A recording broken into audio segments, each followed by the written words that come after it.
Hello, good morning na. Sorry na nalit tayo ngayong July 10 kasi nga galing po ako sa funeral service. Today, our topic sa series natin na Living Free in Christ ay Secure. And Psalm chapter 18, verse 31 to 33, sinasabi, Who is God but the Lord's, and who is a rock except God? Who equipped me with strength and made my way blameless. He made my feet like the feet of a deer and set me secure on the heights. Dito, makikita talaga natin yung isa sa mga blessing ni Lord na isa sa mga illustration niya dito yung deer.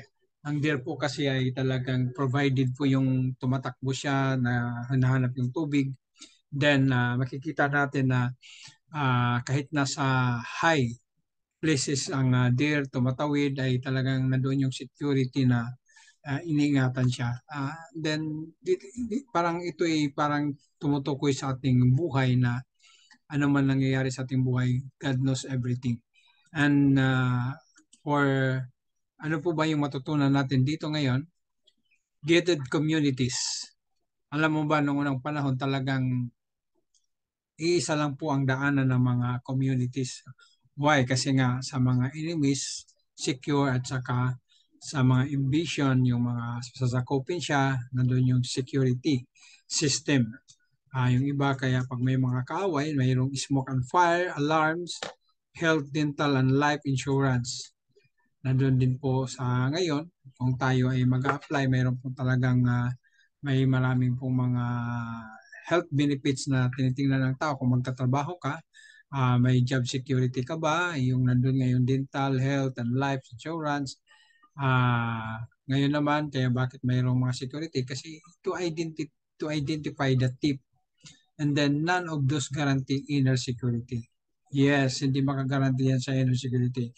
Your only real security is your eternal life in Christ. We have this as a sure and steadfast anchor of the soul. Kasi tinanggap mo si Christ as your Lord and personal Savior. Kaya nandun yung anchor of our soul na hindi ka pupunta sa impyerno, kundi you have assurance to enter the kingdom of heaven. A hope that enters into the inner place behind the curtain where Jesus has gone as a forerunner of our behalf.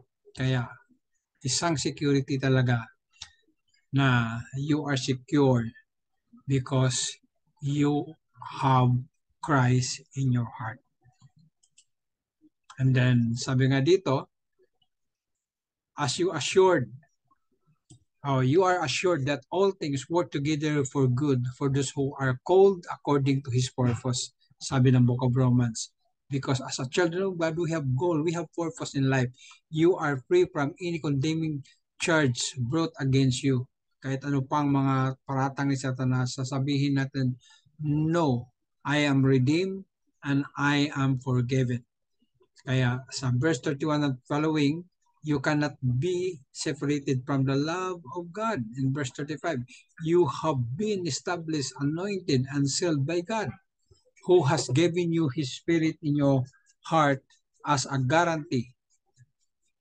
Sabi nga dyan, your life is hidden with Christ in God. Totoo po yan na ang ating buhay ay nakatago kay Hesus Kristo kasi mayroon po tayong tinatawag na tagapagmana sa ibang salita. Ibig sabihin, you are part of God's talagang ikaw po ay mag-inherit not only the kingdom of heaven but the blessing and the promise of God. Kaya sa ating pagpatuloy, your citizenship is in heaven. God has not given you the spirit of fear but of power and love and self-control. Kaya tayo ay mayroong confidence to approach God because we have the Spirit of God, hindi spirit of fear, kundi nagkaroon tayo ng spirit of love and self-control. You are born of God. The evil eye cannot touch you. You are secure in Christ. Ito po ang katotohanan na sa iyo secure dahil mayroon tayong our name is written in the book of life. Yun po ang ginawa ko kanina nung nagpa-receive ako doon sa mga tumanggap kanina doon sa funeral service na pagtanggapin mo si Kristo, mayroon kang assurance to enter the kingdom of heaven and your name is written in the book of life. Anong respond po natin ngayon? But our in 2 Corinthians 3:3 sabi, but the Lord is faithful who will establish you and guard you from the evil one. Maraming salamat po sa gabing ito. Magdamadaling araw na, sorry for inconvenient dahil galing po ako sa funeral service. Yung batiin niyo po si May, yung kanyang tatay po kasi ay bumalik na sa Panginoon, sa Bustamante family at Barber's family. To God be the glory. God bless you all. And sabi nga dito, pag-pray natin ang ating mga kapatid na sa ganitong kalagayan. Thank you so much.